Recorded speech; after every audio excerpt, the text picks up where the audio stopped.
Baik, Assalamualaikum semua. Okey, minggu ini tema keselamatan dan tajuk kita pada minggu ini ialah beringat sebelum terkena. Okey. Okey, tahun 5. Okey, mari belajar bahasa Melayu bersama Cikgu Ramnah Muhammad. Okey. Baik, sebelum kita mula, learning objektif kita pada minggu ini ialah bercerita dengan menggunakan sebutan dan intonasi yang betul dan sesuai.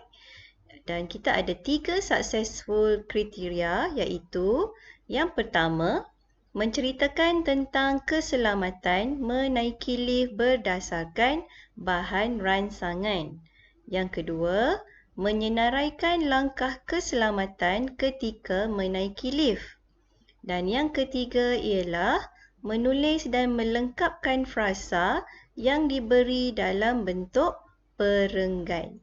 Okey? Baik. Pada minggu ini, cikgu nak kamu buka buku teks pada muka surat 63. Okey? Okey, tengok ni. Beringat sebelum terkena. Jadi, tajuk cerita kita ialah usah panik. Okey, ada 6 gambar. Iaitu gambar pertama, gambar kedua, gambar ketiga, gambar keempat, gambar kelima dan gambar ke-6. Bermaksud, kita akan menulis cerita ini dengan dalam 6 perenggan menggunakan bahan rancangan iaitu menggunakan gambar dan juga frasa yang diberi. Okey, mari kita lihat satu per satu. Baik, tajuk kita ialah usah panik. Ini ialah gambar yang pertama. Okey, cuba tengok apa yang ada pada gambar pertama. Okey, ada sebuah keluarga yang menaiki lift. Okey. Dan apa kalau kita nak naik lift, kita buat apa? Kita akan menekan butang lift. Jadi, cuba kita tengok bagaimana kita nak menggunakan frasa yang diberi ni untuk membina ayat. Okey. Dalam buku teks telah pun diberi 2 ayat. Okey, contohnya itu Afifi mengikuti Encik Nazri ke Wisma Kencana. Okay. Encik Nazri ingin berjumpa dengan rakannya di Aras 14. Baik, itu ayat yang diberi dalam buku teks dan seterusnya kita perlu menyambung ayat-ayat tersebut menggunakan frasa yang diberi. Apa ayat kita nak buat? Okey. Jadi, mereka, bila sampai kat lift kita buat apa? Mereka segera memasuki lift bersama-sama. Baik, itu ayat cikgu guna memasuki lift.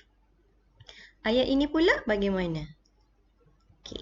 Encik Nazri menekan butang lift untuk ke tingkat 14. Okey. Cuba kita tengok gambar yang kedua. Baik. Okey, apa nombor kat sini? 14. Bermaksud Encik Nazri dan keluarganya sudah pun sampai ke tingkat 14. Tetapi apa yang berlaku ialah ketika telah sampai, pintu lift itu tidak boleh dibuka. Jadi apa yang pula orang ni lakukan? Kalau pintu lift tak dibuka, kita pun kadang-kadang kita akan berasa panik. Tapi Encik Nazri dia teringat larangan, maksudnya apa yang tidak boleh kita lakukan. Jadi kita buatlah ayat. Okay. Apabila lift sampai di tingkat 14, tiba-tiba pintu tidak boleh dibuka. Okey, jadi yang ini cemas kan orang ni. Pengguna lift yang berada di dalam lift berasa cemas. Okey, yang ini pula Encik Nazri teringat larangan tentang perkara yang perlu dielakkan apabila berlaku kerosakan lift. Okey. Apa larangannya? Kamu tahu tak? Gambar yang ketiga ialah disertakan. Apa larangannya? Okey, melompat atau merosakkan peralatan di dalam lift. Jadi kita buatlah ayatnya. Antara larangannya ialah kita dilarang melompat atau merosakkan peralatan di dalam lift. Tambahkan sedikit perkataan supaya ia menjadi lebih gramatif. Okey, larangan yang kedua ialah kita tak boleh membuka pintu lift secara paksa. Ia akan merosakkan pintu tersebut. Jadi, kita boleh buat ayat. Selain itu, kita tidak boleh membuka pintu lift secara paksa. Dan apa pula yang terakhir? Okay. Kita juga dilarang memanjat keluar melalui siling lift. Kenapa kita tak boleh panjat? Mungkin kita akan terjatuh dan tercedera. Baik. Gambar yang keempat. Okay, apa yang Encik Nazri lakukan ketika mereka terperlangkap di dalam lift? Okay, baik. Encik Nazri telah menghubungi bilik kawalan. Jadi kita buat ayat. Encik Nazri bertindak menekan butang kecemasan dan menghubungi bilik kawalan. Nampak tak Encik Nazri ni? Dia tekan butang kawalan dan dia sampaikan apa yang terjadi kat sini. Okey. Tidak panik. Okay. Jadi, beliau meminta orang ramai yang berada di dalam lift agar tidak panik. Maksud dia bertenang. Baik. Gambar seterusnya. Okey, apa yang terjadi pada mangsa yang terlibat ni? Apa yang dia orang buat? Duduk dan bertenang. Okey, siapa yang telah berjaya membuka pintu lift? Anggota bomba. Jadi kita boleh buat ayat.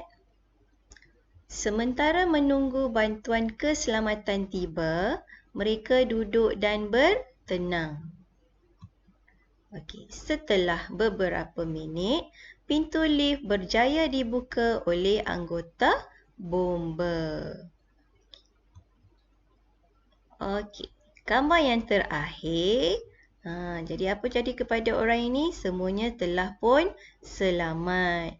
Apa anggota bomba ni lakukan kepada Encik Nazri? Dia mengucapkan terima kasih kerana tindakan bijak Encik Nazri. Jadi kamu boleh buat ayat contohnya. Akhirnya, semua pengguna yang terperangkap di dalam lift telah terselamat. Pihak bomba memuji dan amat bangga dengan tindakan bijak Encik Nazri serta pengguna yang lain.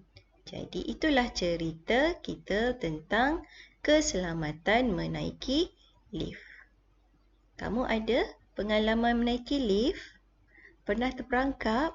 Okay, jika pernah terperangkap, kamu boleh lakukan tindakan seperti Encik Nazri. Jadi, tugasan pada minggu ini ialah kamu akan menyenaraikan cara menjaga keselamatan ketika menaiki lift dalam peta IT. Apa yang patut kita lakukan ketika menaiki lift? Contohnya, mungkin kita perlu menaiki lift dengan orang dewasa.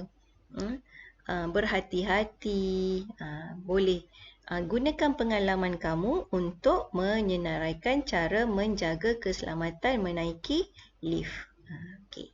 Dan yang kedua, kamu akan menulis dan melengkapkan cerita berdasarkan frasa dan gambar dalam bentuk perenggan. Kamu boleh gunakan ayat-ayat yang telah cikgu terangkan tadi. Tulis dalam 6 perenggan. Kenapa 6 perenggan? Kerana ada 6 gambar. Setiap satu gambar ialah satu perenggan. Kamu boleh tulis dalam buku latihan yang berwarna biru. Tugasan yang telah siap, kamu boleh hantar tugasan yang telah disiapkan ke Google Classroom masing-masing. Baik, di sini cikgu bagi contoh peta buih. Di tengah kamu boleh tulis keselamatan menaiki lift. Jadi senaraikan 1, 2, 3, 4. Jika kamu mempunyai lebih pada 4, awak boleh tambahkan lagi peta buih ini. Baik, ini pula ialah contoh untuk perenggan. Afifi mengikuti Encik Nazri ke Wisma Kencana. Encik Nazri ingin berjumpa dengan rakannya di Aras 14. Jadi kamu sambungkan daripada mereka. Ini adalah perenggan yang pertama. Selesaikan perenggan pertama dan kamu teruskan dengan perenggan kedua sehinggalah perenggan ke-6. Boleh faham? Cikgu harap kamu dapat menyelesaikan tugasan ini dan hantarlah tugasan yang telah disiapkan ke Google Classroom masing-masing.